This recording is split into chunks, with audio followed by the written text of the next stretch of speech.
ಪತನದ ರಹಸ್ಯ ಹುಡುಕಿ ಹೊರಟಿರುವ ತನಿಖೆ. ಗುಜರಾತ್ ವಿಮಾನ ದುರಂತಕ್ಕೆ ಅಸಲಿ ಕಾರಣ ಏನು? ಇಂಜಿನ್ ಸಮಸ್ಯೆ ಆಯಿತಾ? ಹ್ಯೂಮನ್ ಎರರ್ ಆಯಿತಾ? ಗುಜರಾತ್ ವಿಮಾನ ದುರಂತಕ್ಕೆ ಅಸಲಿ ಕಾರಣವೇನು? ಶುರು ಆಯಿತು ತನಿಖೆ. 297 ಜನರ ಬಲಿ ಪಡೆದ ವಿಮಾನದಲ್ಲಿ ದುರಂತಕ್ಕೆ ಅಸಲಿ ಕಾರಣ ಏನು?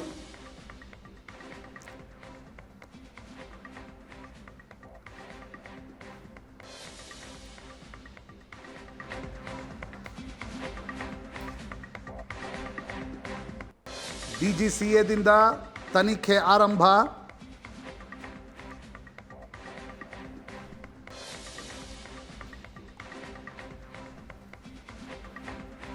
ಇಂಧನ ಪೂರೈಕೆಯಲ್ಲಿ ಸಮಸ್ಯೆ ಎನ್ನುತ್ತಿರುವ ತಜ್ಞರು. 2 ಇಂಜಿನ್ಗಳಿಗೆ ಬೇಕಾದಷ್ಟು ಇಂಧನ ಪೂರೈಕೆ ಆಗಿಲ್ಲ. ಹೀಗಾಗಿ ಟೇಕ್ ಆಫ್ ಏನಾಗಬೇಕಿತ್ತು ಅದು ಅಂದುಕೊಂಡಂತೆ ಆಗಲಿಲ್ಲ. ದುರಂತ ಸ್ಥಳದಲ್ಲಿ ಪತ್ತೆಯಾದ ಬ್ಲ್ಯಾಕ್ ಬಾಕ್ಸ್, ಮತ್ತೊಂದು ಬ್ಲ್ಯಾಕ್ ಬಾಕ್ಸ್ಗಾಗಿ ಮುಂದುವರೆದ ಶೋಧ ಕಾರ್ಯಾಚರಣೆ.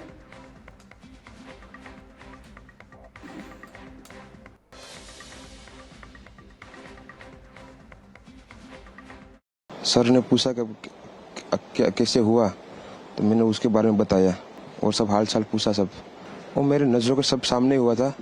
मेरे खुद को भी बिलीव नहीं होता कि मैं कैसे उसमें से ज़िंदा बाहर निकला, क्योंकि थोड़ा टाइम लिए कि तो मेरे को लगा था कि मैं भी मरने वाला हूँ. लेकिन जब मेरी आँख खुल के मैं देखा ना तो मुझे लगा मैं ज़िंदा हूँ. तो मैंने ट्राई किया, जब मेरी सीट थे वो मेरी बेल्ट निकाला, मैंने वो ट्राई किया जहाँ से निकल सकता वहाँ से, तो मैं निकल गया वहाँ से. मेरे नज़रों के सामने एयर होस्टल और दूसरे आंटी अंकल सभी उसमें मेस हो गए थे सभी.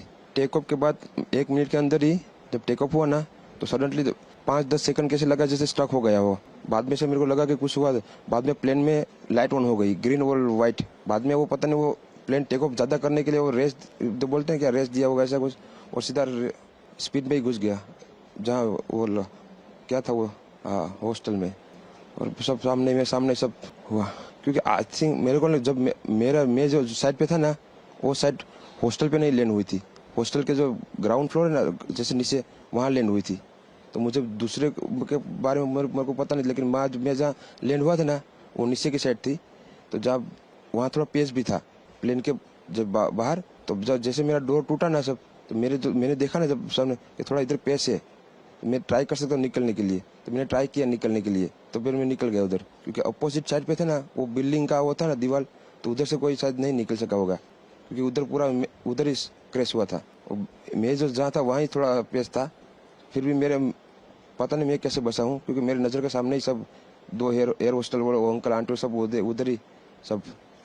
और थोड़ा जब आग लगी ना मेरा लेफ्ट हैंड भी जल गया थोड़ा. फिर एम्बुलेंस मेरे को उठा लेके इधर आया hospital. Actually, we were in the civil hospital at that time, and immediately, suddenly, we heard a loud voice near about the civil hospital. And when we will come out from the hospitals, and we will see that it was a totally black color cloud area around the hospitals, and it was a disaster situation. Temperature was very high around the near about the civil hospital, totally burned area. Peoples were crying regarding their survival, and all these things were happened. No, actually we were there in a civil hospital, and we usually came for our lunch. So unfortunately yesterday we didn't come here for the lunch, and we actually suddenly we heard a loud voice when we will come here that totally disaster situation. So we identified all the victims, and we refers to the emergency department with the stretchers and all these things, but situation was very painful. How many students? I think so more, around 100. Around 100. Yes sir, around 100 students were there who died in the yesterday disaster situation. Actually we were in the civil hospital at that time, and immediately suddenly we heard a loud voice near about the civil hospital, and when ಇದೇ ವಿಷಯದ ಬಗ್ಗೆ ಇವತ್ತು ಮಾತಾಡ್ತೀವಿ. ಹಲವು ಜನ ಗಣ್ಯರು ನಮ್ಮ ಜೊತೆಗಿರ್ತಾರೆ. ನನ್ನ ಕೊಲೀಗ ಪ್ರಶಾಂತ್ ನಾಥು ಇದ್ದಾರೆ. ಪ್ರಶಾಂತ್, ಕಾರ್ಯಕ್ರಮಕ್ಕೆ ಸ್ವಾಗತ. ನಿವೃತ್ತ air vice marshal Murali sir ನಮ್ಮ ಜೊತೆಗಿದ್ದಾರೆ. ಕಾರ್ಯಕ್ರಮಕ್ಕೆ ಸ್ವಾಗತ ಮುರಳಿ ಸರ್. ಜಾನಕಿ ರಾಮ್ ನಿವೃತ್ತ ಗ್ರೂಪ್ ಕ್ಯಾಪ್ಟನ್ ಇದ್ದಾರೆ. ಕಾರ್ಯಕ್ರಮಕ್ಕೆ ತಮಗೂ ಕೂಡ ಸ್ವಾಗತ. ಪೂಜಾ ಸದಾಂಗಿ ಸ್ವತಃ ಒಬ್ಬ ಪೈಲಟ್ ಬೀದರ್ನಿಂದ ನಮ್ಮ ಜೊತೆಗೆ ನೇರ ಸಂಪರ್ಕದಲ್ಲಿದ್ದಾರೆ. ಮೇಡಮ್ ನಮಸ್ಕಾರ. ನಮಸ್ಕಾರ sir, thank you for having me. ತಮ್ಮನ್ನೇ ಮೊದಲನೇ ಪ್ರಶ್ನೆ ಕೇಳ್ತಾ ಇದ್ದೀನಿ ನಾನು. ಈ ಥರದ ಘಟನೆಗಳಾದಾಗ ಪೈಲಟ್ ಫ್ರೆಟರ್ನಿಟಿಯಲ್ಲಿ ಏನು ಚರ್ಚೆಗಳಾಗ್ತವೆ? ಯು ಟ್ರೈ ಟು ಅನಲೈಸ್, ಅಥವಾ ಏನೋ ಬ್ಯಾಡ್ ಟೈಮ್ ಇತ್ತು ಬಿಡು ಅನ್ನೋ ಥರ ನೋಡ್ತೀರಾ? ಈ ಏವಿಯೇಷನ್ ಜಗತ್ತಿನಲ್ಲಿ ಒಂದು ಮಾತಿದೆ ಅಂತ ಬಹಳ ವಿಷಾದಪೂರ್ವಕವಾಗಿ ಒಬ್ಬ ನಿವೃತ್ತ ಪೈಲಟ್ ಹೇಳ್ತಾ ಇದ್ರು ನಮಗೆ. After an accident, if pilot is dead bury him ಅಂತೆ, if pilot is alive chase him and hang him ಅಂತೆ. ಸೊ ಪೈಲಟ್ಗಳನ್ನು ವಿಕ್ಟಿಮ್ ಮಾಡಲಾಗತ್ತೆ ಅನ್ನೋದ್ರ ಬಗ್ಗೆ ಚರ್ಚೆ ಆಗುತ್ತಾ? What do you discuss normally? Sir, normally crash ಆದ ತಕ್ಷಣ, ನ್ಯೂಸ್ ಬಂದ ತಕ್ಷಣ, of course the first thing is shock and we go through different phases of it. First shock ಆಗುತ್ತೆ, ಓ ಹೆಂಗಾಯ್ತು, ಎಲ್ಲಾಯ್ತು, ಏನಾಯ್ತು ಅಂತ ಫಸ್ಟ್ ಬಗ್ಗೆ ಮಾತಾಡ್ತೀವಿ. ಅದಾದ್ಮೇಲೆ looking at the videos or photos that are available, we try to analyze, of course we try to analyze, but usually as soon as a crash happens, it ತುಂಬಾ early ಇರುತ್ತೆ ಏನು ಕನ್ಕ್ಲೂಷನ್ಸ್ ಡ್ರಾ ಮಾಡಕ್ಕೆ. So ಏನ್ ಆಗಿರುತ್ತೆ exactly ಅಂತ ಯಾರಿಗೂ ಗೊತ್ತಿರಲ್ಲ. ಎಷ್ಟೋ ಯಾರಾದ್ರೂ ಇರ್ಲಿ, ನಾವು ಆನ್ ಗ್ರೌಂಡ್ ಕುತ್ಕೊಂಡು ಇಲ್ಲಿಂದ ಬರೀ ಒಂದ್ ವಿಡಿಯೋ ನೋಡ್ಕೊಂಡು ಏನ್ ಟೆಕ್ನಿಕಲ್ ಪ್ರಾಬ್ಲಮ್ ಆಗಿರುತ್ತೆ, ಅಥವಾ ಏನ್ ಅವ್ರ ಮಧ್ಯೆ ಪೈಲಟ್ಸ್ ಮಧ್ಯೆ ಮಿಸ್ಕಮ್ಯುನಿಕೇಶನ್ ಆಗಿದೆಯಾ, ಏನಾಗಿದೆ ಅಂತ ನಮ್ಗೆ ಗೊತ್ತಿರಲ್ಲ. So we just try to think of all the reasons ಏನ್ ಆಗಿರ್ಬಹುದು ಅಂತ. ಬಟ್ ಯಾರು ಹಿಂಗೆ ಕನ್ಕ್ಲೂಸಿವ್ ಸ್ಟೇಟ್ಮೆಂಟ್ಸ್ ಕೊಡಲ್ಲ, ಇಲ್ಲ ಇದೇ ಆಗಿರ್ಬಹುದು ಅದೇ ಆಗಿರ್ಬಹುದು ಅಂತ. ಯಾರು ಆ ತರ ಕನ್ಕ್ಲೂಸಿವ್ ಸ್ಟೇಟ್ಮೆಂಟ್ಸ್ ಕೊಡಲ್ಲ. Definitely we discuss among ourselves, but we wait for the official report. Until that comes out ಯಾರಿಗೂ ಕ್ಲಾರಿಟಿ ಇರಲ್ಲ. ಅಫಿಷಿಯಲ್ ರಿಪೋರ್ಟ್ ಬಂದ್ಮೇಲೆ ಅದರದೊಂದು ಸ್ಟಡಿ ಅಂತ ಆಗುತ್ತಾ? ಡೆಫಿನೆಟ್ಲಿ. ಇವಾಗ ಅವ್ರಿಗೆ ಬ್ಲಾಕ್ ಬಾಕ್ಸ್ ಸಿಕ್ಕಿದೆ. ಅದಾಗಿದ್ಮೇಲೆ ಪ್ರಾಪರ್ ಅವ್ರು ಇನ್ವೆಸ್ಟಿಗೇಟ್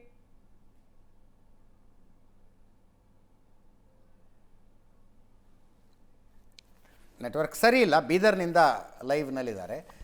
ಬಹಳಷ್ಟು ಜನ ಅಬ್ಸರ್ವ್ ಮಾಡಿರ್ಬೇಕು, ಪೈಲಟ್ಗಳನ್ನು ಮಾತಾಡಿಸ್ಬೇಕು ಅಂದಾಗ ಟೈರ್ 2 ಸಿಟಿಗಳಿಂದ ಮೂಲಗಳಿಂದ ಬಂದಂಥವ್ರು ಜಾಸ್ತಿ ಇರ್ತಾರೆ. ಬೆಳಗಾವಿ, ಬೀದರ್, ಮಂಗಳೂರು, ಈ ರೀತಿಯಾದಂಥ ನಗರಗಳಿಂದ.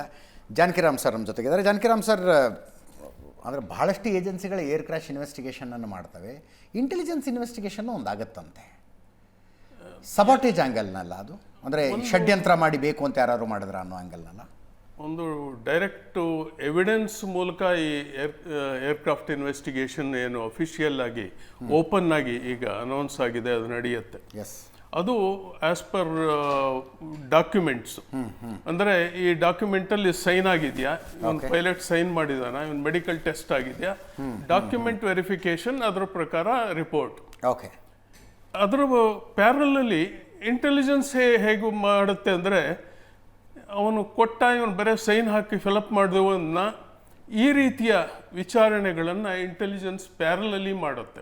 ಪ್ರೊಸೀಜರ್ಗಳು ಬರೀ ನೇಮ್ ಸೇಕ್ ಫಾಲೋ ಆಗಿದೆಯಾ ಅಥವಾ ನಿಜವಾಗ್ಲೂ ಮಾಡಲಾಗಿದೆ? ಪ್ರೊಸೀಜರ್ ಇವರು ಇನ್ವೆಸ್ಟಿಗೇಷನ್ನು ಅಲ್ಲಿ ಗಾರ್ಡ್ ಇದ್ನ, ಆ ಡ್ಯೂಟಿನಲ್ಲಿ ಗಾರ್ಡ್ ಇದ್ನ ಅಂತ ಚೆಕ್ ಮಾಡಿದರೆ, ಇಂಟೆಲಿಜೆನ್ಸ್ನವನು ಈ ಗಾರ್ಡು ಅಫಿಷಿಯಲ್ ಡ್ಯೂಟಿ ರೋಸ್ಟರ್ ಪ್ರಕಾರ ಇದ್ದಾನ ಅಥವಾ ಎಕ್ಸ್ಚೇಂಜ್ ಮಾಡ್ಕೊಂಡಿದ್ದಾನೆ, ಇದನ್ನ ಇಂಟೆಲಿಜೆನ್ಸು ಚೆಕ್ ಮಾಡುತ್ತೆ.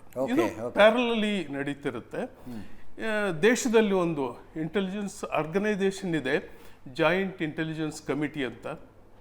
ಅದಕ್ಕೆ ಕ್ಯಾಬಿನೆಟ್ ಸೆಕ್ರೆಟರಿ ಲೆವೆಲ್ಲು ಒಬ್ಬ ಇನ್ಚಾರ್ಜ್ ಇರ್ತಾರೆ, highest appointment next to cabinet secretary.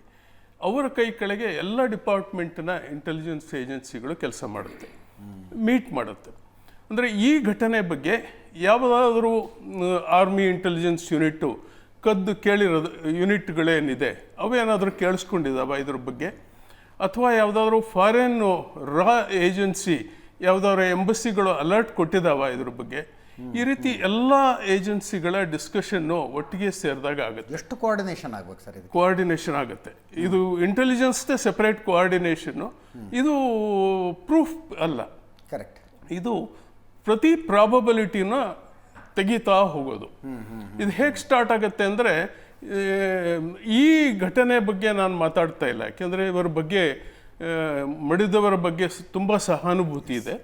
General ಆಗಿ ಹೇಗೆಂದರೆ, ನಾವು ಸ್ಟಾರ್ಟ್ ಮಾಡೋದು ಇದರಲ್ಲಿ ಎಷ್ಟು ಪ್ಯಾಸೆಂಜರ್ ಇದ್ದಾರೆ, ಇವರ ಲಿಸ್ಟ್ ಏನು, ಇದರಲ್ಲಿ ಏನಾದರೂ ಪ್ರೀವಿಯಸ್ ಡಾಕ್ಯುಮೆಂಟೆಡ್ ಯಾರಾದರೂ ಬ್ಯಾಡ್ ಕ್ಯಾರೆಕ್ಟರ್ಸ್, ಟೆರರಿಸ್ಟು ಲಿಂಕ್ಸು ಇದೆಯಾ, ಅವ್ರನ್ನ ಶಾರ್ಟ್ ಲಿಸ್ಟ್ ಮಾಡ್ತೀವಿ. ಈ ಘಟನೆ ಬಗ್ಗೆ ನಾನು ಹೇಳ್ತಾ ಇಲ್ಲ, ಯಾರು ಉಳಿದಿದ್ದಾರೆ ಇದರಲ್ಲಿ ಅವ್ರನ್ನ ಶಾರ್ಟ್ ಲಿಸ್ಟ್ ಮಾಡುತ್ತೆ. ಯಾರು ಲೇಟಾಗಿ ಬಂದರು ಏರ್ಕ್ರಾಫ್ಟ್ಗೆ ಅವ್ರನ್ನ ಶಾರ್ಟ್ ಲಿಸ್ಟ್ ಮಾಡುತ್ತೆ. ಯಾರು ಲಗೇಜ್ ಹಾಕಿ ಹತ್ತಲಿಲ್ಲ ಅವ್ರನ್ನ ಶಾರ್ಟ್ ಲಿಸ್ಟ್ ಮಾಡುತ್ತೆ. ಇದರದ್ದು ಒಂದು 7-8 ಜನ ಶಾರ್ಟ್ ಲಿಸ್ಟ್ ಆಗ್ತಾರೆ. ಓಕೆ, ಇದು ಓಕೆ. ಈ ಲಿಸ್ಟಲ್ಲಿ ಇವ್ರ ಬಗ್ಗೆ ವಿಚಾರಣೆ ಶುರುವಾಗುತ್ತೆ. ನೆಕ್ಸ್ಟು ಕ್ರೂ ಲಿಸ್ಟ್ 12.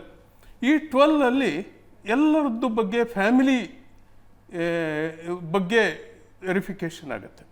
ಯಾರಾದ್ರು ಫ್ಯಾಮಿಲಿನಲ್ಲಿ ಡಿಸ್ಪ್ಯೂಟ್ ಇತ್ತಾ, ಏನಾದರೂ ಗಂಡ ಹೆಂಡತಿ ಜಗಳ ಇತ್ತಾ, ಯಾರಿಗಾರು ಫೈನಾನ್ಷಿಯಲ್ ಪ್ರಾಬ್ಲಮ್ ಇತ್ತಾ, ಓಕೆ, ಇದನ್ನ ವೆರಿಫೈ ಮಾಡುತ್ತೆ ಈ ಲಿಸ್ಟಲ್ಲಿ. ಇದ್ರ ಬಗ್ಗೆ ನಾ ಹೇಳ್ತಾ ಇಲ್ಲ, ಅಂದ್ರೆ ಯಾಕಂದ್ರೆ ಅಲ್ಲ, ಗೊತ್ತಾಯ್ತು, ಜನರಿಗೆ ತುಂಬಾ yes, yes, yes. ಸಹಾನುಭೂತಿ ಇರೋದ್ರಿಂದ ಜನರಲ್ ಪ್ರೊಸೀಜರ್ ಅನ್ನ ಜಾರಕಿರಾಮ್ General ಸರ್ procedure. ವಿವರಿಸ್ತಾ ಇದ್ದಾರೆ. ಅಂದ್ರೆ ಯಾರೋ ಲೈಫ್ ನಲ್ಲಿ ಫ್ರಸ್ಟ್ರೇಟ್ ಆಗಿ ಪರ್ಸನಲ್ ಜಿಗುಪ್ಸೆ ಹೊಂದಿ ಇಂಥದ್ದೇನಾದ್ರು ಮಾಡಿರ್ಬಹುದು ಅನ್ನೋ ಸಾಧ್ಯತೆ ಗೊತ್ತಾಯ್ತು. ಪ್ರಾಬಬಿಲಿಟಿ ರಿಮೂವಲ್, ಪ್ರಾಬಬಿಲಿಟಿ, ಈ ಪ್ರಾಬಬಿಲಿಟಿನ ರಿಮೂವ್ ಮಾಡ್ತಾ ಹೋಗೋದು, ಒಂದೊಂದೇ ಪ್ರಾಬಬಿಲಿಟಿ ರಿಮೂವ್ ಮಾಡ್ತಾ ಹೋಗೋದು. ಓಕೆ, ಆಮೇಲೆ ಈ ಫ್ಲೈಟ್ ಬಂದಾಗ ಈ ಜನಗಳೇನು ಹತ್ತುತ್ತಾರಲ್ಲ, ಈ ಸೆಕ್ಯೂರಿಟಿ ಚೆಕ್ ಅನ್ನ CCTV ಅಬ್ಸರ್ವ್ ಮಾಡೋದು. ಎನಿ ಇಂಬ್ಯಾಲೆನ್ಸ್ ಏನಾದರೂ ಆ ರೀತಿ ಅಬ್ನಾರ್ಮಲ್ ಇದೆಯಾ ಸೆಕ್ಯೂರಿಟಿ ಚೆಕ್ ಅಲ್ಲಿ, ಅಥವಾ ಆಮೇಲೆ ಸೆಕ್ಯೂರಿಟಿ ಚೆಕ್ ಮಾಡೋ ಜನಗಳಲ್ಲಿ ನಾನು ಹೇಳಿದ್ನಲ್ಲ, ಯಾರಾದರೂ ಡ್ಯೂಟಿ ಚೇಂಜ್ ಮಾಡ್ಕೊಂಡಿದಾರಾ, ಅಫಿಷಿಯಲ್ ಆಗಿ ಸೀನಿಯರ್ ಆಫೀಸರು ಈ ವಾರದ ಡ್ಯೂಟಿ ಹಾಕ್ತೀವಿ, ಅಲ್ಲೇನ್ ಮಾಡ್ಕೊಳ್ತಾರೆ ಅಂದ್ರೆ ನಿನ್ ಡ್ಯೂಟಿ ನಾಳೆ ನಾನ್ ಮಾಡ್ತೀನಿ, ನಿನ್ ಡ್ಯೂಟಿಗೆ ಇವತ್ತು ನಾಳೆ ಬರ್ತೀನಿ ಅಂತ ಹೇಳ್ತಾನೆ. ಯಾರಾದರೂ ಅರ್ಲಿ ಬರೋರು ನಿಂಗೊಂದು ಅರ್ಧ ಗಂಟೆ ಮುಂಚೆ ರಿಲೀವ್ ಮಾಡ್ತೀನಿ ಅಂತ ಹೇಳಿ ಮುಂಚೆ ಬಂದು ಡ್ಯೂಟಿ ಮಾಡೋರು ಇದ್ದಾರೆ ಯಾರಾದ್ರು, ಅಥವಾ ನೀನು ಲೇಟಾಗಿ ಬಾ, ಅರ್ಧ ಗಂಟೆ ಪರವಾಗಿಲ್ಲ, ನಾನು ಲೇಟಾಗಿ ಮಾಡ್ತೀನಿ, ಡ್ಯೂಟಿ ನೋಡ್ಕೊಳ್ತೀನಿ ಅಂತ ಯಾರಾದರೂ ಹೇಳಿದವರು ಇದ್ದಾರೆ. ಈ ರೀತಿಯ ಪ್ರಾಬಬಿಲಿಟಿನ ಚೆಕ್ ಮಾಡುತ್ತೆ ಇಂಟೆಲಿಜೆನ್ಸ್. ಓಕೆ. ಆಮೇಲೆ ಈ ಏರ್ಕ್ರಾಫ್ಟ್ ಬಂದಾಗಿಂದ ಹೊರಡೋವರೆಗೂ ಯಾರ್ಯಾರಿಗೆ ಅಕ್ಸೆಸ್ ಇತ್ತು ಇದ್ರ ಬಗ್ಗೆ CCTVನಲ್ಲಿ, ಕಸ ಗುಡಿಸಿದವರು ಇರಬಹುದು, ಹೌದು, ಗ್ರೌಂಡ್ ಹ್ಯಾಂಡ್ಲರ್ಸ್ ಇರ್ಬೋದು, ಫ್ಯೂಯಲ್ ಹಾಕೋರು ಇರ್ಬೋದು, ಇಂಡಿಯನ್ ಆಯಿಲ್ನವ್ರು ಇರ್ಬೋದು, ಯಾರ್ಯಾರಿಗೆ ಅಕ್ಸೆಸ್ ಇತ್ತು, ಏಣಿ ತಂದಿಡೋನು ಇರ್ಬೋದು, ಕೈ ತೋರಿಸಿ ಅವ್ರ ಗ್ರೌಂಡ್ ಹ್ಯಾಂಡ್ಲಿಂಗ್ನವನು ಇರ್ಬೋದು, ಇವ್ರದ್ದೆಲ್ಲ ಒಂದು ರೋಸ್ಟರ್ ಮಾಡಿ ಅದರಲ್ಲಿ ಶಾರ್ಟ್ ಲಿಸ್ಟ್ ಮಾಡ್ತೀವಿ. Anybody has got any drawbacks, ಅಂದರೆ ಏನಾದರೂ ವೀಕ್ನೆಸ್ ಇದೆಯಾ, ಹಣದ ವೀಕ್ನೆಸ್ ಇರ್ಬೋದು, ಕುಡಿತದ ವೀಕ್ನೆಸ್ ಇರ್ಬೋದು, ಎನಿ ವೀಕ್ನೆಸ್ ಇವ್ರನ್ನ ಒಂದು ಶಾರ್ಟ್ ಲಿಸ್ಟ್ ಮಾಡುತ್ತೆ. ಅದಾದ ನಂತರ ಈ ಏನು ಪ್ಯಾಸೆಂಜರ್ ಈ ಹೊರಟಾಗಿಂದ ಈ ಬ್ಲ್ಯಾಕ್ ಬಾಕ್ಸ್ ಏನಿದೆ ಇದರಲ್ಲಿ ಈ ರೋಲ್ಔಟ್ ಟ್ಯಾಕ್ಸಿ ಮಾಡಿದ ದಿಂದ ಟೇಕ್ ಆಫ್ ಆಗುವವರೆಗೆ ಏನೇನು ಮಾತುಕತೆ ಆಯಿತು ಅದು ವೆರಿ ಇಂಪಾರ್ಟೆಂಟ್ ಬಿಟ್ವೀನ್ ಪೈಲಟು ಕೋ ಪೈಲಟು ಅಥವಾ ಅಲ್ಲಿರೋರು ಇಂಟರ್ಕಾಮ್ ಹಾಕಿರೋರು. ಇಂಟರ್ಕಾಮ್ನಲ್ಲಿ ಏನೇನು ಮಾತಾಡಿದರು, ಏನಾದರೂ ಪ್ರಾಬ್ಲಮ್ಸ್ ಅದು ಇದು ಟೇಕ್ ಆಫ್ ಆಗೋವರೆಗೂ, ಟೇಕ್ ಆಫ್ ಆದಾಗ he has decided to take off, ಇದು ವೆರಿ ಇಂಪಾರ್ಟೆಂಟ್. ಇದು ಅದನ್ನು ನಾರ್ಮಲಿ ಓಪನ್ ಏಜೆನ್ಸೀಸ್ ಮಾಡುತ್ತೆ. ನೆಕ್ಸ್ಟ್ ಏನು ಮಾಡ್ತೀವಿ ಅಂದರೆ, ಈಗ ಒಂದು 30 ಸೆಕೆಂಡ್ಸ್ ಈ ಫ್ಲೈಟು ಅಪ್ರಾಕ್ಸಿಮೇಟು, ಅದರಲ್ಲಿ 20 ಸೆಕೆಂಡ್ಸು ಏನು ಪ್ರಾಬ್ಲಮ್ ಇಲ್ಲ, ಒಂದು 10 ಸೆಕೆಂಡ್ಸಲ್ಲಿ it has crashed, it has lost control, crashed. ಈ ಏರಿಯಾ ಸುಮಾರು 1.5 ಕಿಲೋಮೀಟರ್ 1.5 ಕಿಲೋಮೀಟರ್ ಅಷ್ಟೇ, 2 ಕಿಲೋಮೀಟರ್ ಒಳಗಡೆನೆ ಇರೋ ಜಾಗ ಇದು. ಈ ಜಾಗದಲ್ಲಿ ಕಲೆಕ್ಟ್ ಮಾಡುತ್ತೆ intelligence from the local.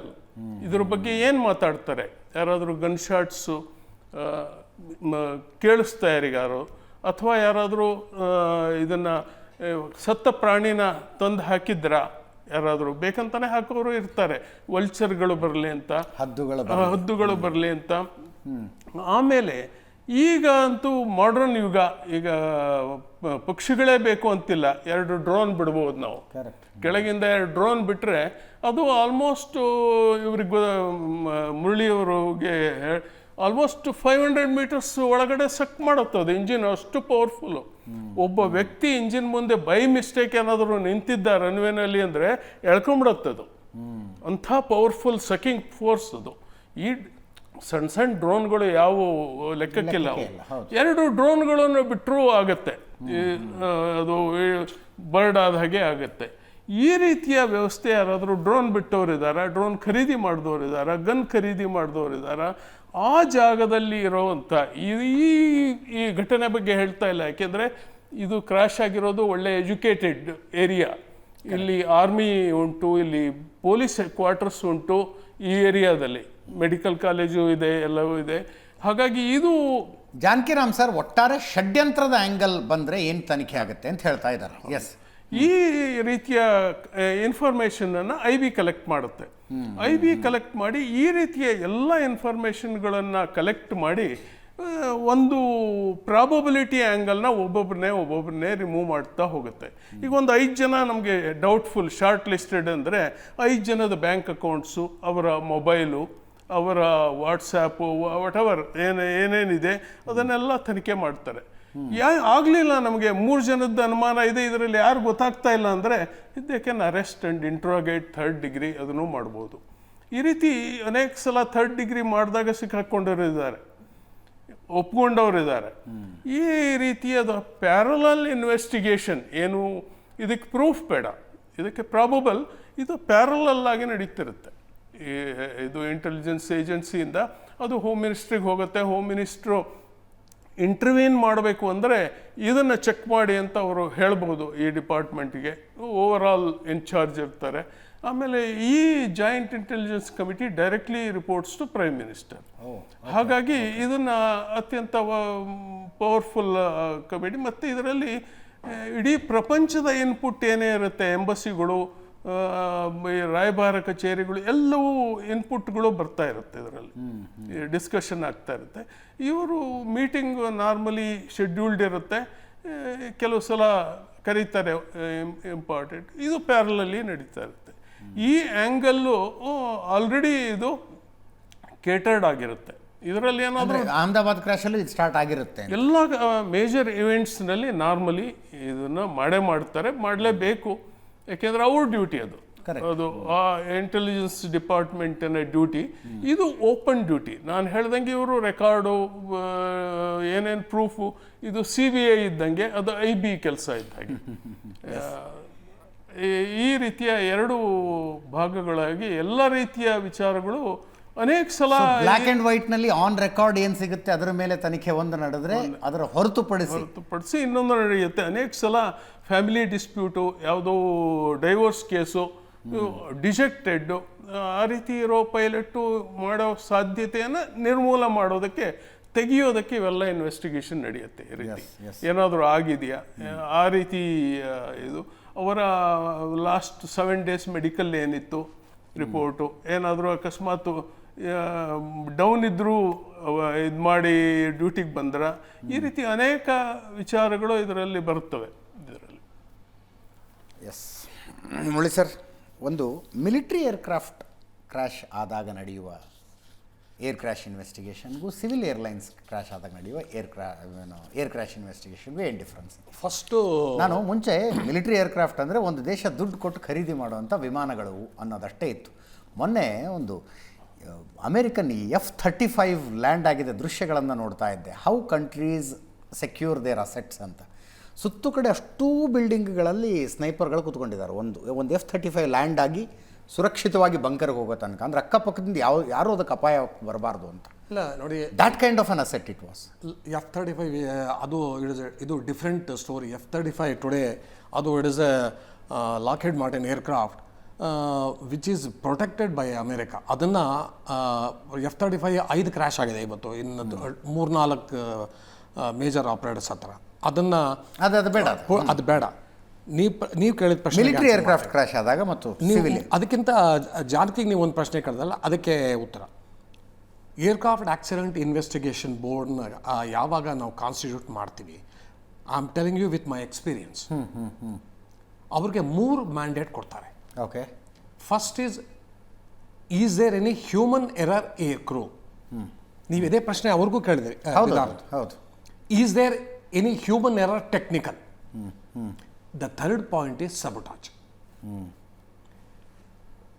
First sabotage ಆ್ಯಂಗಲ್ನ ನೀವು ಎಕ್ಸಾಮಿನ್ ಮಾಡಿ ನಿಮಗೆ ಸಬಟಾಜ್ ಆಗಿರಬಹುದು ಅಂತ ಏನಾರು ಒಂದು ಡೌಟ್ ಬಂದರೆ, ಸಬಟಾಜ್ ಇಸ್ ಆಲ್ಸೋ ಇದು ಫಿಲ್ಲಿಂಗ್ ಫ್ಯೂಲ್, ಬಿಕಾಸ್ ಇದು Ahmedabad was actually staging airport ಅದು, ಬಿಕಾಸ್ ಅದು ಡೆಲ್ಲಿ ಅಹಮದಾಬಾದ್ ಲಂಡನ್ನು 8.5 hours flight, international flight.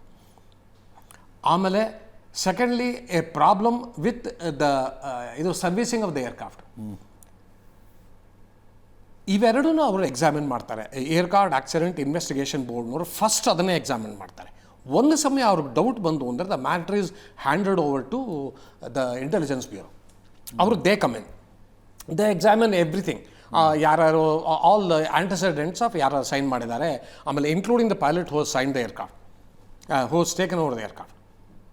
Human error air ಕ್ರೂಗೆ ದೇರ್ ಇಸ್ ಇದು ಅದು sky is the limit. Actually 80% of the ಇದು ಕ್ರ್ಯಾಶಸ್ ಟುಡೇ ಎಲ್ಲಿ ಸರಿಯಾಗಿ ಕಂಡುಹಿಡಿಯೋಕ್ಕೆ ಸಾಧ್ಯವಿಲ್ಲೋ ಅದನ್ನು they are blamed on human air crew. This internationally this is it happens. ಯಾಕಂದರೆ ಪೈಲಟ್ ಎದ್ದು ಬಂದು ಡಿಫೆಂಡ್ ಮಾಡ್ಕೊಳಕ್ಕಾಗಲ್ಲ. ಸಿಂಪಲ್. ನಮ್ಮ ದೇಶದಲ್ಲೂ ಆಗುತ್ತೆ, ಬೇಕಾದಷ್ಟು ಆಗಿದೆ, ನಾನೇ ಕಡ್ಡಾಯ ನೋಡಿದ್ದೀನಿ ಅದನ್ನು.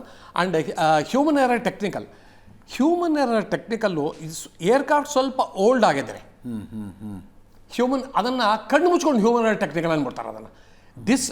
ಈಗ ನಾವು ಐ ಕಮ್ ಟು 787. 787 ವಾಸ್ ಇದು inducted in 2011 by Boeing.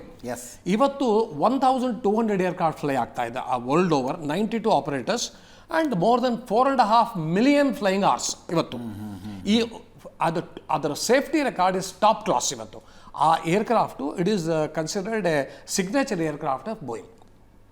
So ನಾವು ಅದನ್ನು ಒಪ್ಕೊಂಡ್ರೆ ಇದಕ್ಕೆ ಟೆಕ್ನಿಕಲ್ ಪ್ರಾಬ್ಲಮ್ ಇದು ಇರದೇ ಇರಬಹುದು ಅಂತ ನಾವು ಒಪ್ಕೊಂಡ್ರೆ ಆಗ ದೆನ್ ಆಬ್ವಿಯಸ್ ಇದು there are only 2 options left: human air crew, ಸಬಟಾಜ್.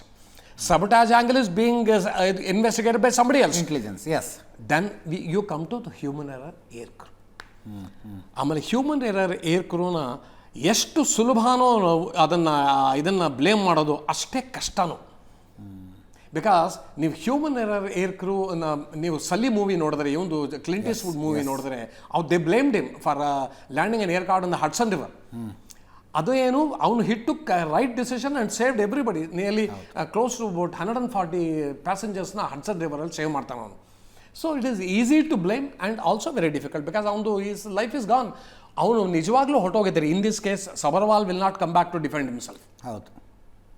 Military aircraft is also exactly same. ಇದು 787 is not a isolated incident. ಭಾಳ ಜನಕ್ಕೆ ಇದು ಗೊತ್ತಿಲ್ಲ. They must know this. March 25th, 1991 ಇಲ್ಲೇ ಆಯಿತು ಬೆಂಗಳೂರಿನಲ್ಲಿ,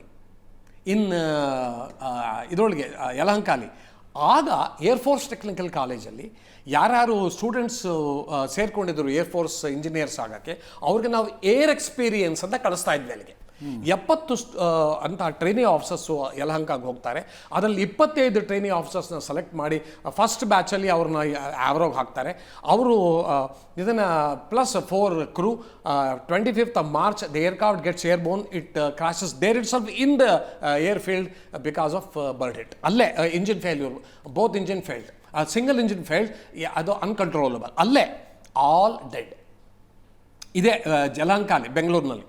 ಸೊ ದಟ್ ಮೀನ್ಸ್ ಈ ಥರ incident it is not isolated. ಆ ಏರ್ಕ್ರಾಫ್ಟ್ ಇನ್ಸಿಡೆಂಟ್ ಇನ್ವೆಸ್ಟಿಗೇಷನ್ ಆದಾಗ the entire Indian air force said it is sabotage. Entire Indian air force. ನನಗೆ those days I was a group captain. ಏನು sabotage ಆ್ಯಂಗಲೇ ಇರಲಿಲ್ಲ, ಅದರೊಳಗೆ ಏನೂ ಇರಲಿಲ್ಲ ಆ್ಯಂಗಲ್ಲು. They said ಸಬಟಾಜ್.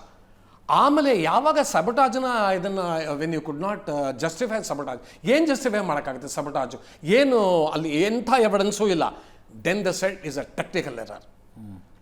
ಬಟ್ ಆ aircraft accident investigation court of ಇನ್ಕ್ವೈರಿಲಿ ಒಬ್ಬ ಸ್ಮಾರ್ಟ್ ಫೆಲೋ ಇದ್ದ.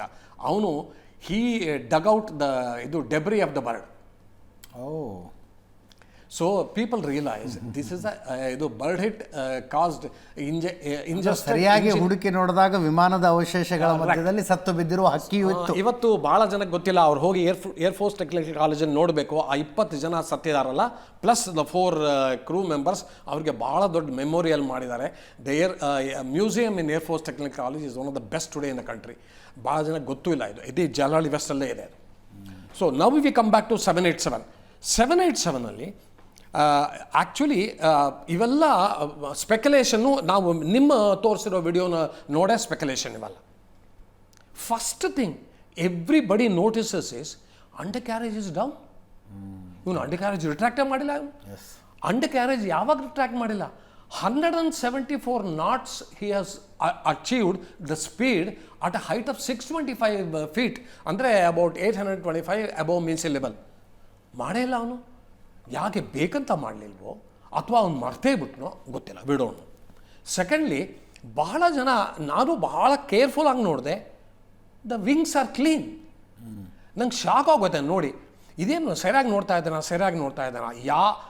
ಇದನ್ನು ಏರ್ಕ್ರಾಫ್ಟ್ ಲೈನಪ್ ಆಗುತ್ತಲ್ಲ ಇದರೊಳಗೆ ರನ್ವೇ 2-3 ಅಹಮದಾಬಾದಲ್ಲಿ, first thing pilot does is puts the flap down, take off flap to 5 degrees or above.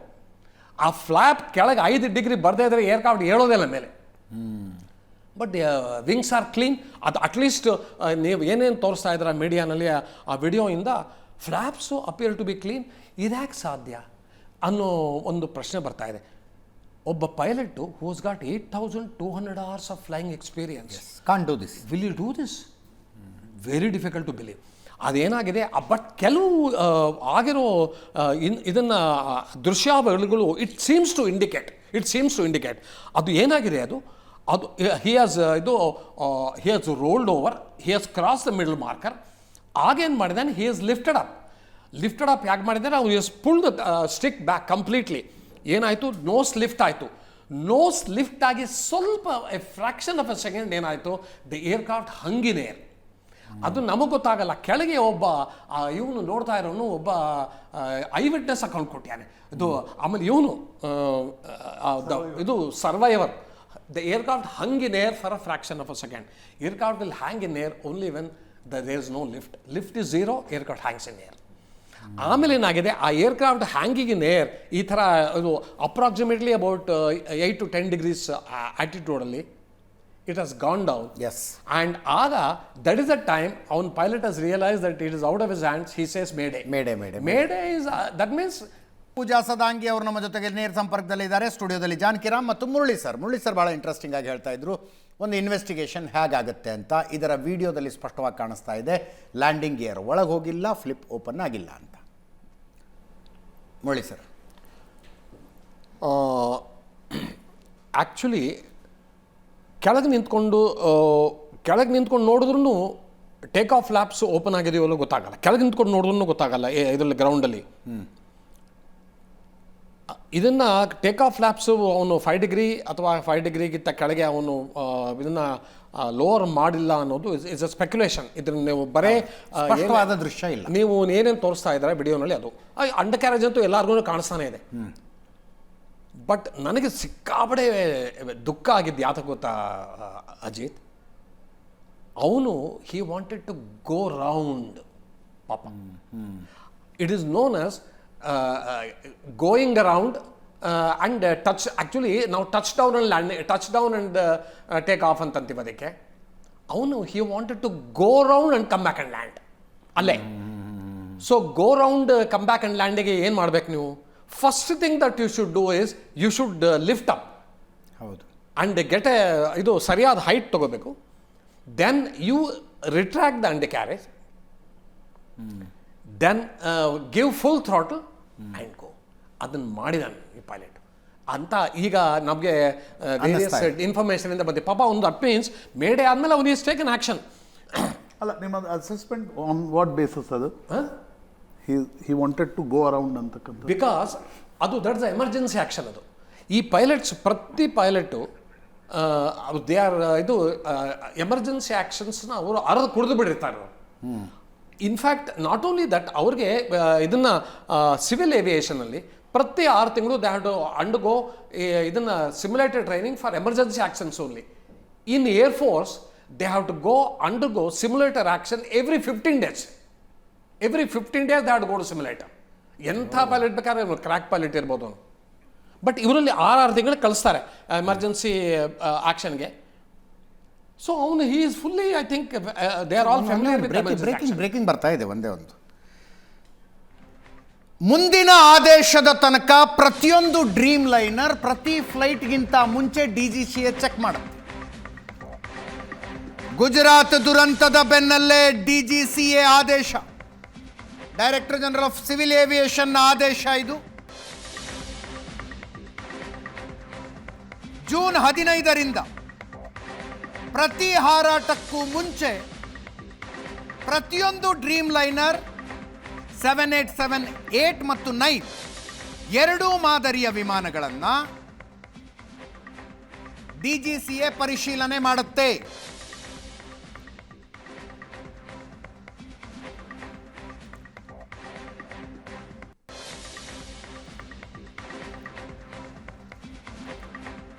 Air India ಹತ್ರ ಇಂಥ 31 ವಿಮಾನಗಳಿದ್ದಾವೆ.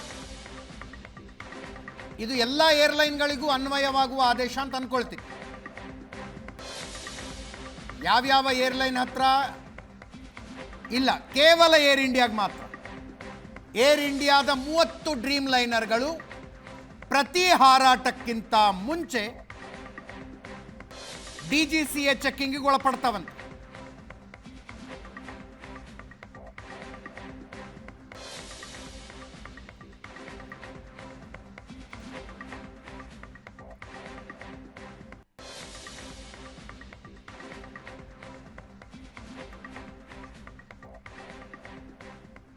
DGCA ಆದೇಶ, ಏರ್ ಇಂಡಿಯಾ ಬಳಿ ಇರುವ 31 ಡ್ರೀಮ್ ಲೈನರ್ಗಳು ಪ್ರತಿ ಹಾರಾಟಕ್ಕಿಂತ ಮುಂಚೆ DGCAನಿಂದ ಪರಿಶೀಲನೆಗೊಳಪಟ್ಟು ಕ್ಲಿಯರೆನ್ಸ್ ತೆಗೆದುಕೊಳ್ಳಬೇಕು.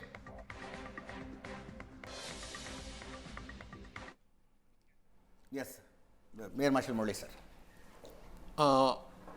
ನಾನು ಅದೇ ಈ ಪೈಲಟ್ ಹಿಂಗೆ ತಿರುಗಿಸ್ಕೊಂಡು ಬಂದು ಮತ್ತೆ ಲ್ಯಾಂಡ್ ಮಾಡುವ ಉದ್ದೇಶವನ್ನು ಹೊಂದಿದ್ರು. ಯಾಕೆಂದರೆ ಅದೊಂದೇ ಆಪ್ಷನ್ ಇರೋ ಅವ್ರ ಹತ್ರ, ಬೇರೆ ಏನೂ ಆಪ್ಷನ್ ಇಲ್ಲ. ಅವರು ಅದನ್ನು exactly go round and come back and land, ಇದನ್ನು ಮಿಲಿಟರಿ ಏರ್ ಕಾರ್ಡಲ್ಲಿ ನಾವು ಮಾಡ್ತಾನೆ ಇರ್ತೀವಿ. ಅದನ್ನು ನಾವು ಆ್ಯಕ್ಚುಲಿ ಟಚ್ ಆ್ಯಂಡ್ ಗೋ ಅಂತ ನಾವು ಹೇಳ್ತೀವಿ. ಇದಕ್ಕೆ ಇವರು ಬೇರೆ ಏನೋ ಒಂದು ಕಾಯಿನ್ ಮಾಡಿದ್ದಾರೆ, ಇವರು go round and come and fly ಇದು ಲ್ಯಾಂಡ್ ಅಂತ. ಅದನ್ನು ಟ್ರೈ ಮಾಡಿದ್ದಾರೆ, ಬಟ್ ಅದು ಆಗಿಲ್ಲ. ಬಿಕಾಸ್ ಅವ್ರಿಗೆ he had no time, with in fraction of a second hit the building. So ಅದಕ್ಕೆ ಅವ್ರಿಗೆ ಹೈಟೇ ಇರಲಿಲ್ಲ. ಸೆಕೆಂಡ್ಲಿ ಅವ್ರಿಗೆ ಇದನ್ನು ಲಿಫ್ಟ್ ಇರಲಿಲ್ಲ. ಎರಡನೇದು ಮೇ ಬಿ ಸ್ಪೆಕ್ಯುಲೇಷನ್ನು ಅವ್ರಿಗೆ ಇಂಜಿನ್ ಥ್ರಸ್ಟ್ ಇರಲಿಲ್ಲ. ಇಷ್ಟೆಲ್ಲ ಇಲ್ಲದೆ ಇರುವಾಗ ಏನು going around has no meaning. ಅಲ್ಲೇ ಹೋಗಿ ಅವರು ಹೊಡೆದಿದ್ದಾರೆ. ಪಾಪ he has made an effort to save the passengers and himself. But ಆಗಿದೆ. ಇಷ್ಟೆಲ್ಲ ಆದ್ರೂ ಇದನ್ನು ಆ ಡೌಟ್ ಇದೆ. ನಾವು ಏರ್ ಇಂಡಿಯಾನಲ್ಲಿ ಯಾವಾಗ ಈ ಏರ್ಕ್ರಾಫ್ಟ್ನ 2014 ಇಂಡಕ್ಟ್ ಮಾಡ್ತೀವಿ, ಆಗ ನಮಗೆ 2 ಆಪ್ಷನ್ಸ್ ಇತ್ತು. ಒಂದು ಜನರಲ್ ಎಲೆಕ್ಟ್ರಿಕ್ ಇಂಜಿನ್ನು, ಇನ್ನೊಂದು Rolls Royce Trent 1000 engine. Trent 1000 Rolls Royce ಇಂಜಿನ್ಗೆ ಅಷ್ಟು ಒಳ್ಳೆ ರೆಪ್ಯುಟೇಷನ್ ಇರಲಿಲ್ಲ. ಆಗ ಇದನ್ನು GE NX-1B ಇಂಜಿನ್ನ ನಾವು ಪ್ರಿಫರ್ ಮಾಡಿದ್ವಿ. GE NX-1B 4.5 million flight hours it has ಇದು recorded in the entire world. And absolutely ಅದು ಯಾವ ಥರ ಫ್ಲೈಟ್ ಸೇಫ್ಟಿ ಬ್ಯಾಡ್ ರೆಕಾರ್ಡು ಇಲ್ಲ, ಅದಕ್ಕೆ ಏನೂ ಆಗಿಲ್ಲ ಅದು ಏರ್ಕ್ರಾಫ್ಟ್ಗೆ. ಇವತ್ತು ಇದ್ದಕ್ಕಿದ್ದಂಗೆ 2 ಇಂಜಿನ್ನು ಫ್ಲೇಮ್ ಔಟ್. ಅದನ್ನು ಊಹಿಸ್ಕೊಳ್ಳೋದೇ ಕಷ್ಟ ಆಗ್ತಾ ಇದೆ ನನಗೆ. ಇಂಜಿನ್ ಫ್ಲೇಮ್ ಔಟ್ ಕೇಸಸ್ ನಾನು ನೋಡಿದ್ದೀನಿ ಬೇಕಾದಷ್ಟು. Engine flame out cases regular ಬೇಕಾದಷ್ಟು. MiG-21 at the drop of a hat engine flame out ಆಗೋದು. But engine flame out 2 engine ಒಟ್ಟಿಗೆ ಒಂದೇ ಸಾರಿ flame out, very difficult to believe. ಅದನ್ನು ಇನ್ನೊಂದು ಥಿಯರಿ ಏನು ಅಂದರೆ, ಬರ್ಡಿಟ್ ಆಗಿರ್ಬೋದು. ನೈಟ್ ಟೈಮಲ್ಲಿ ಬರ್ಡಿಟ್ ಚಾನ್ಸಸ್ ಆರ್ ಮೋರ್. ಯಾಕೆಂದರೆ ಆ್ಯಕ್ಚುಲಿ ಇದನ್ನು ಬರ್ಡ್ ಸರ್ವೆನಲ್ಲಿ ಪ್ರತಿಯೊಂದು ಏರ್ಪೋರ್ಟಲ್ಲೂ ಬರ್ಡ್ ಸರ್ವೆ ನಾವು ಮಾಡ್ತೀವಿ. ಯಾವ್ಯಾವ ಥರ ಬರ್ಡು, ಯಾವ ಥರ ಹ್ಯಾಬಿಟ್ಯಾಟ್ ಎಲ್ಲ ಅದರ ಫುಲ್ ಡೀಟೇಲ್ಸು ಇದರೊಳಗೆ ಏರ್ಪೋರ್ಟಲ್ಲಿ ಇರುತ್ತೆ. ಈ ಬರ್ಡ್ಸ್ ಎಲ್ಲ ಏನು ಮಾಡುತ್ತೆ, ಇದನ್ನು ರನ್ವೇ 2 ಸೈಡ್ ಎಡ್ಜಸ್ಸಲ್ಲಿ ಕೂತಿರುತ್ತೆ ರಾತ್ರಿ. ಸೊ ಏರ್ಕ್ರಾಫ್ಟ್ ಹೋಗುವಾಗ ಸಡನ್ಲಿ ಏನು ಮಾಡುತ್ತೆ, ಮುಂದೆ ಬಂದ್ಬಿಡುತ್ತೆ ಹಿಂಗೆ ಎದ್ಬಿಟ್ಟು. ಬಟ್ 2 ಕಡೆಯಿಂದ 2 ಇಂಜಿನ್ಗೆ bird injection, difficult to believe. Secondly, 1 engine ಆಯಿತು ಅಂತ ಇಟ್ಕೋಣ. ಈ ಡ್ರೀಮ್ ಲೈನರ್ಗೆ he can fly with one engine. It is allowed to fly.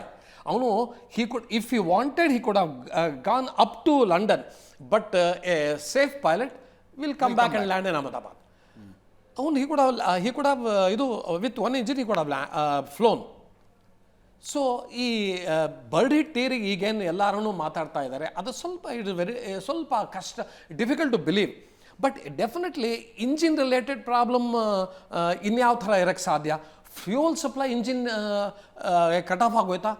ಇಂಜಿನ್ಗೆ fuel supply cut off ಆಗೋದ್ರೆ ಅವ್ನು he will not even lift off from the ground. ಅಥವಾ lift off ಆದಮೇಲೆ cut off ಆಯ್ತಾ? ಫ್ಯೂಯಲ್ ಸಪ್ಲೈ ಏನಾದ್ರು cut off ಆಗಿದ್ರೆ then it's a human error. ಇದು technical.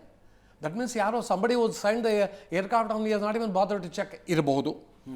So ಇಷ್ಟೆಲ್ಲ ಆಗ್ತಾ ಇದೆ. ಬಟ್ ಈಗ ಫ್ಲಾಪ್ಸ್ ಅದನ್ನು ಟೇಕ್ ಆಫ್ ಪೊಸಿಷನಲ್ಲಿ ಇಲ್ಲ, undercarriage is down 174 knots ಆದರೂ you are not retracted undercarriage. ಆಮೇಲೆ ಥ್ರಸ್ಟ್ ಇಲ್ಲ, ಆಮೇಲೆ ಲಿಫ್ಟ್ ಇಲ್ಲ. ಇವೆಲ್ಲ ಒಂಥರ ಇದನ್ನು ವೆನ್ ಯು ಇದು do an equation with all this, it all points down to some error somewhere at the time of roll, take off roll. ಆಮೇಲೆ ಇನ್ನೊಂದು ಏನು ಅಂದರೆ ಅಜಿತ್, ಬಹಳ ಇಂಪಾರ್ಟೆಂಟು, ಇದನ್ನು ಎಲ್ಲರೂ ಅರ್ಥ ಮಾಡ್ಕೋಬೇಕು. ಏನಾದ್ರು ತೊಂದರೆ ಇದ್ದರೆ ಏರ್ಕ್ರಾಫ್ಟಲ್ಲಿ ಟೇಕ್ ಆಫ್ ರೋಲಲ್ಲೇ ಗೊತ್ತಾಗೋಗುತ್ತೆ ಪೈಲಟ್ಗೆ. ಯಾಕೆಂದರೆ ಅವ್ನು ಮುಂದೆ ಎಲ್ಲ ಫೇಲ್ಯೂರ್ ವಾರ್ನಿಂಗ್ ಇಂಡಿಕೇಟರ್ ಇದೆ, ಎಸ್ ಗಾಟ್ ಆಡಿಯೋ ವಾರ್ನಿಂಗ್ಸ್, ಅವ್ನಿಗೆ ಪಿ ಪಿ ಪಿ ಅಂತ ಬರ್ತಾ ಇರುತ್ತೆ. ಏನು ಅವ್ನಿಗೆ ತೊಂದರೆ ಅದು ಏರ್ಕ್ರಾಫ್ಟಲ್ಲಿ ಅವ್ನಿಗೆ ಆಡಿಯೋ ವಾರ್ನಿಂಗ್ ಬರುತ್ತೆ. ಆಮೇಲೆ ಇಂಡಿಕೇಟರ್ಸ್. ಅಮೇಜಿಂಗ್ ಮಷಿನ್ ಅದು, ಅಮೇಜಿಂಗ್ ಮಷಿನ್, ಅಮೇಜಿಂಗ್ ಮಷಿನ್ ಅಲ್ಲ. ಈ particular dream liner is a very technical marvel. ಅವನಿಗೆ ಎದುರುಗಡೆನೆ ಪ್ಯಾನಲಲ್ಲಿ ರೆಡ್ ಲೈಟ್ ಫ್ಲ್ಯಾಶ್ ಆಗ್ತಾ ಇರುತ್ತೆ. ಆಮೇಲೆ ಇವತ್ತು ಅವನು ಫ್ಲ್ಯಾಪ್ನ ಅವನು ಲೋವರ್ ಮಾಡಿಲ್ಲ ಅಂತ ಇಟ್ಕೊಳ್ಳಿ, ಅದು ಇಂಡಿಕೇಟ್ ಅವನಿಗೆ he gets a warning, flap not down ಅಂತ. ನಮ್ಮ ಫೈಟರ್ ಏರ್ಕ್ರಾಫ್ಟಲ್ಲಿ ಬರುತ್ತೆ ಸ್ಟಡಿ ಇದನ್ನು flaps operate flaps undercarriage not down, undercarriage still 3 green ಬರ್ತಾ ಇರುತ್ತೆ. ಸೊ ಇಷ್ಟೆಲ್ಲ ವಾರ್ನಿಂಗ್ಸ್ ಇಟ್ಕೊಂಡು, ಇಷ್ಟೆಲ್ಲ ಮಲ್ಟಿಪಲ್ ರಿಡೆಂಡೆನ್ಸಿ ಇಟ್ಕೊಂಡು, ಅದು ಥ್ರಸ್ಟ್ ಇಲ್ಲ, ಲಿಫ್ಟ್ ಇಲ್ಲ, ಈ ಥರ ಅಂಡರ್ ಕ್ಯಾರೇಜ್ ಡೌನ್, ಇವೆಲ್ಲ ವೆನ್ ಯು ಕ್ಯಾಲ್ಕುಲೇಟ್ ಈ complete when you put all the factors together and calculate, something has gone wrong at the time of take off roll itself. Yes. Pooja ಅವ್ರು ಏನು ಅನಿಸುತ್ತೆ ನಿಮಗೆ? ತಾವು ಪೈಲಟ್ಟು ಒಂದು ಇನ್ನೇನು ಟೇಕ್ ಆಫ್ ಆಗಬೇಕು ಅನ್ನುವಾಗ ಯಾರೋ ಒಬ್ಬರು ವಿಮಾನವನ್ನು ಥರೋ ಚೆಕ್ ಮಾಡಿ ನಿಮಗೆ ಹೇಳಿರ್ತಾರಲ್ವ, everything is fine, you can go ahead ಅಂತ. ಎಸ್ ಸರ್, ಆ ಪ್ರೊಸೀಜರ್ ಹೇಳಿ ನನಗೆ. ಸರ್, ಮೇಂಟೆನೆನ್ಸ್ ಟೀಮ್ ಇರುತ್ತೆ, ಎಂಜಿನಿಯರ್ಸ್ ಇರ್ತಾರೆ, ಎಲ್ರೂ every day they check the aircraft. ಯಾವುದೋ ಒಂದು ಏರ್ಕ್ರಾಫ್ಟ್ ಇವತ್ತು ಆಪರೇಷನ್ ಸ್ಟಾರ್ಟ್ ಮಾಡ್ಬೇಕು ಅಂದ್ರೆ ಅದು ಬೆಳಿಗ್ಗೆ it has to be signed off by the engineers, by the maintenance team. Check ಮಾಡ್ಬಿಟ್ಟು ಇದು ಏರ್ಕ್ರಾಫ್ಟ್ ಏರ್ ವರ್ದಿ ಇದೆ, ಇದಕ್ಕೆ ನೀವು ಫ್ಲೈ ಮಾಡಬಹುದು ಅಂತ. And even before every flight ಕೂಡ ಪ್ರೀ ಫ್ಲೈಟ್ ಚೆಕ್ಸ್ ಆಗೇ ಆಗುತ್ತೆ. Pre flight checks are very important. And ಅದ್ ಬರೀ ಎಂಜಿನಿಯರ್ಸ್ ಮೇಂಟೆನೆನ್ಸ್ ಟೀಮ್ ಅಲ್ಲ, ಪೈಲಟ್ಸ್ ಕೂಡ ಪ್ರೀ ಫ್ಲೈಟ್ ಚೆಕ್ಸ್ ಮಾಡೇ ಮಾಡ್ತಾರೆ, which is a very important part of their routine. ಇದು ನಮ್ಗೆ ಟ್ರೈನಿಂಗ್ ಇಂದಾನೆ ಕಲ್ಸಿರ್ತಾರೆ ಎಷ್ಟು ಇಂಪಾರ್ಟೆಂಟ್ ಒಂದ್ ಪ್ರೀ ಫ್ಲೈಟ್ ಚೆಕ್ ಇರುತ್ತೆ, ಅದಕ್ಕೆ ಎಷ್ಟು ನೀವು ಟೈಮ್ ಕೊಟ್ಟು ನೀವು ಕರೆಕ್ಟ್ ಆಗಿ ಮಾಡ್ಬೇಕು ಅಂತ ಅದ್ ನಮ್ಗೆ ಟ್ರೈನಿಂಗ್ ಅಲ್ಲೇ ಕಲ್ಸ್ಕೊಟ್ಟಿರ್ತಾರೆ. ಮತ್ತೆ ಈವನ್ ಎಲ್ಲ ಚೆಕ್ ಎಲ್ಲ ಆದ್ಮೇಲೆನು ನೀವ್ ಏರ್ಕ್ರಾಫ್ಟ್ ಅಲ್ಲಿ ಕುತ್ಕೊಂಡಿದ್ದೀರಾ, ಅವಾಗ್ಲೂ ನಿಮ್ಗೆ if you feel like the aircraft is not airworthy, ಏನೋ ಒಂದ್ ಮೇಜರ್ ಪ್ರಾಬ್ಲಮ್ ನಿಮ್ಗೆ ಅವಾಗ್ಲೂ ಗೊತ್ತಾಯ್ತು ಅಂದ್ರೆ the pilot in command, he has the right to not fly the aircraft. He has the right to reject the aircraft even at the last moment and say, illa, this flight is not going to be safe, this aircraft is not safe, ನಾನು ಇದು fly ಮಾಡಲ್ಲ ಅಂತ ಅವರು ಹೇಳ್ಬಹುದು even at the last moment. And even while taxiing, line up ಮಾಡೋ ತನಕನೂ ಏನು problem ಗೊತ್ತಾದ್ರೇನು they can easily turn around and come back. 2 ಎಂಜಿನ್ಗಳು ಎಟ್ ಎ ಟೈಮ್ ಫೇಲ್ ಆಗಿರುವ ಸಾಧ್ಯತೆಯ ಬಗ್ಗೆ ಮಾತಾಡ್ತಿದ್ದಾರೆ. ರನ್ವೇನಿಂದ ವಿಮಾನ ಮೇಲೆ 20ನೇ ಸೆಕೆಂಡಿಗೆ ಕೆಳಗೆ ಬೀಳುತ್ತಿದ್ದು 1 in a million ಪಾಸಿಬಿಲಿಟಿ ಅಂತೆ. 10 ಲಕ್ಷ ಫ್ಲೈಟ್ಗಳ ಪೈಕಿ ಒಂದರಲ್ಲೇನೋ ಹಿಂಗಾಗಬಹುದು ಅಂತ. ಇದು ಕೂಡ ಆದರೆ ಫ್ಲೈಟ್ ಎಂಜಿನಿಯರ್ ಗೊತ್ತಾಗದೆ ಆಗಿರುವ ಸಾಧ್ಯತೆ ಇದೆಯಾ? ಸರ್ ಹೌದು, ಇವಾಗ ಇನ್ ಡೀಟೇಲ್ ಎಲ್ಲ ರೀಸನ್ಸ್ ನಿಮ್ ಜೊತೆ ಡಿಸ್ಕಸ್ ಮಾಡಿದ್ದಾರೆ, ಏನೇನ್ ಪಾಸಿಬಿಲಿಟಿ ಇದೆ, ಏನೇನ್ ಆಗ್ಬಹುದು ಅಂತ. ಬಟ್ ಎವ್ರಿ ರೀಸನ್ಗೆ there is some confusion as to ಇದು ಹೆಂಗ್ ಆಗಿರ್ಬಹುದು ಅಂತ. ಅದು ಇನ್ ಡೀಟೇಲ್ ಗೊತ್ತಾಗ್ಬೇಕಂದ್ರೆ ನಮ್ಗೆ ಅದೆಲ್ಲ FDR ಎಲ್ಲ ಅನಲೈಸ್ ಮಾಡಾದ್ಮೇಲೆನೆ, ಎಲ್ಲ ಪ್ರಾಪರ್ ಇನ್ವೆಸ್ಟಿಗೇಷನ್ ಆದ್ಮೇಲೆನೆ ನಮ್ಗೆ ಆಕ್ಚುಯಲ್ ರೀಸನ್ ಗೊತ್ತಾಗುತ್ತೆ ಏನ್ ಆಗಿರ್ಬಹುದು ಅಂತ. Definitely I would think engineers ಅವ್ರು ಎಲ್ರು ಅವ್ರ ಜಾಬ್ ಸರಿಯಾಗಿ ಮಾಡಿರ್ತಾರೆ and benefit of the doubt ಕೊಡ್ಲೇಬೇಕು, ಪೈಲಟ್ಸ್ ಆಗ್ಲಿ ಎಂಜಿನಿಯರ್ಸ್ ಆಗ್ಲಿ ಯಾರಾದ್ರೂ ಆಗ್ಲಿ, ಬಿಕಾಸ್ ಯಾರು ಡೆಲಿಬ್ರೇಟ್ಲಿ ಏನ್ ಮಾಡಲ್ಲ. ಏನೋ ಒಂದು ಓವರ್ ಸೈಟ್ ಆಗಿದೆ, ಅದು ಹ್ಯೂಮನ್ ಎರರ್ ಆಗಿದೆ ಅಂದ್ರೆ ಅದ್ ನಮ್ಗೆ ಆಮೇಲೆ ಗೊತ್ತಾಗುತ್ತೆ ಯಾರು ಎಲ್ ಮಿಸ್ ಔಟ್ ಮಾಡಿದ್ದಾರೆ, ಏನ್ ಕರೆಕ್ಟ್ ಆಗಿ ಚೆಕ್ ಮಾಡ್ಲಿಲ್ಲ, in case if that is the case, if that is what has happened. So of course ಅವ್ರಿಗೂ ಗೊತ್ತಿರಲ್ಲ ಈ ತರದ್ ಏನಾದ್ರು ಆಗುತ್ತೆ ಅಂತ. ಡೆಫಿನೆಟ್ಲಿ ಆ ತರದ್ ಏನಾದ್ರು ಪ್ರಾಬ್ಲಮ್ ಅವ್ರಿಗೆ ಚೆಕ್ಸ್ ಟೈಮ್ ಅಲ್ಲಿ ಗೊತ್ತಾಗಿದ್ರೆ they would have rectified it. ಅಲ್ಲ, ತಾವು ಹೇಳ್ತಾ ಇದ್ದೀರ ಒಂದು ಗುಡ್ ವಿಲ್ನಲ್ಲಿ ಬೇಕು ಅಂತ ಯಾರು ಏನು ಮಾಡಿರೋದಿಲ್ಲ ಅಂತ, ಬಟ್ ಬೇಕು ಅಂತ ಮಾಡಿದ್ರೆ ಏನು ಕಥೆ ಅಂತ ಜಾನಕಿರಾಮ್ ಅವರು ಅದನ್ನು ಎಕ್ಸ್ಪ್ಲೇನ್ ಮಾಡಿದ್ರು ಆ ಆ್ಯಂಗಲ್. ಚರ್ಚೆಯ ಕೊನೆ ಭಾಗಕ್ಕೆ ಬರ್ತಾ ಇದ್ದೀವಿ. ಏರ್ ಮಾರ್ಷಲ್ ಮುರಳಿ ಸರ್, ಏನು ಇನ್ವೆಸ್ಟಿಗೇಷನ್ನ ದಾರಿ ತಪ್ಪಿಸೋದ್ರ ಬಗ್ಗೆ ಹೇಳ್ತಾ ಇದ್ರಿ ನೀವು. ಆಲ್ರೆಡಿ ಪ್ರಯತ್ನಗಳು ಶುರುವಾಗಿರ್ತವೆ ಅಂತ. ಆಗಿರಬಹುದು ಅಂತ ಒಂದ್ಸಗೆ ನೀವೆಲ್ಲ ನಂದು ಸ್ಪೆಕ್ಯುಲೇಷನ್ನು. ಯಾಕೆಂದರೆ ಇದು ಎಕ್ಸ್ಪೀರಿಯೆನ್ಸು 1993 ನಾನು ಆಗ ವಿಂಗ್ ಕಮಾಂಡರ್ ಆಗಿದೆ, ಆಗ ಕಾನ್ಪುರ್ನಲ್ಲಿದೆ. ನಾವು ಕಾನ್ಪುರಿಂದ ಇಂಜಿನ್ಸು ನಾವು ಮಿರಾ 2000ಗೆ ಗ್ವಾಲಿಯರ್ ಕಳಿಸ್ತಾ ಇದ್ವಿ. ಆ ಒಂದು ಇಂಜಿನ್ನು ನಂದು ಕಾನ್ಪುರಿಂದ ಗ್ವಾಲಿಯರ್ಗೆ ಬಂತು. ಸೊ ಅದನ್ನು it had to be flown, test flown. So I was invited, you come and see the test flying and we want to know whether this you have done the right job. ಯಾಕೆಂದರೆ ಅವ್ರಿಗೆ ಸ್ವಲ್ಪ doubt ಇತ್ತು, ಇವು ಸರಿಯಾಗಿ ಕೆಲಸ ಮಾಡಲ್ಲ, there is a problem with the maintenance ಅಂತ. I said fine, I will come and see there is no problem.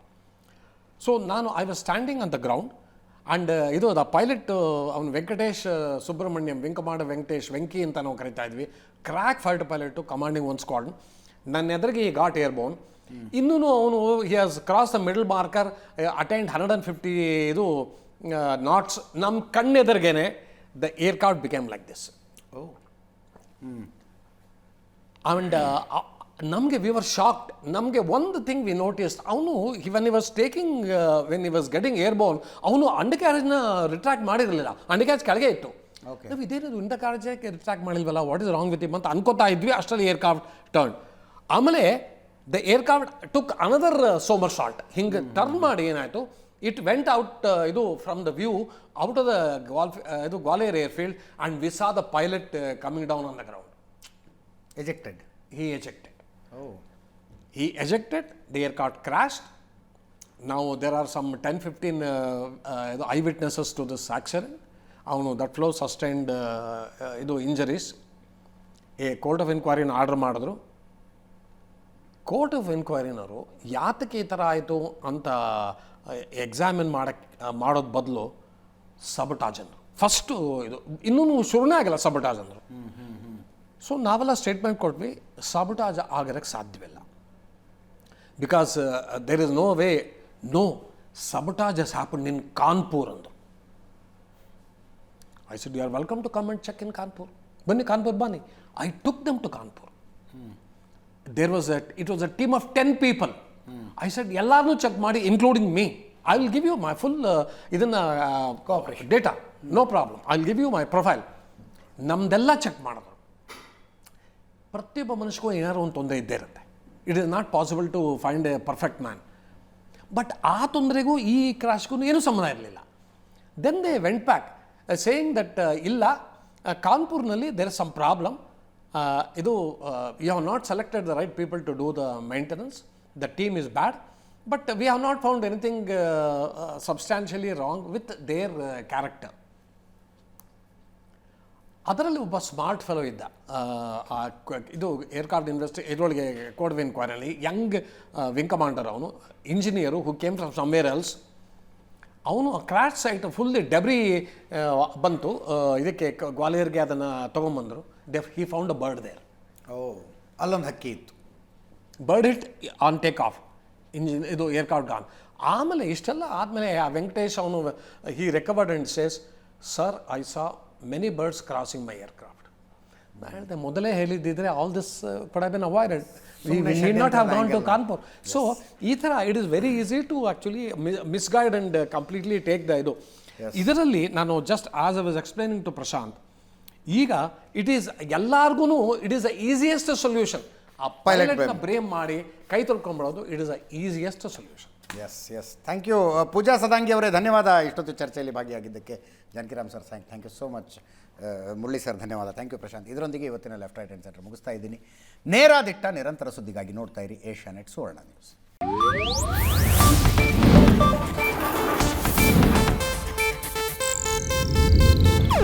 ಇದು ಏಷ್ಯಾನೆಟ್ ನ್ಯೂಸ್ ನೆಟ್ವರ್ಕ್ ಪ್ರಸ್ತುತಿ.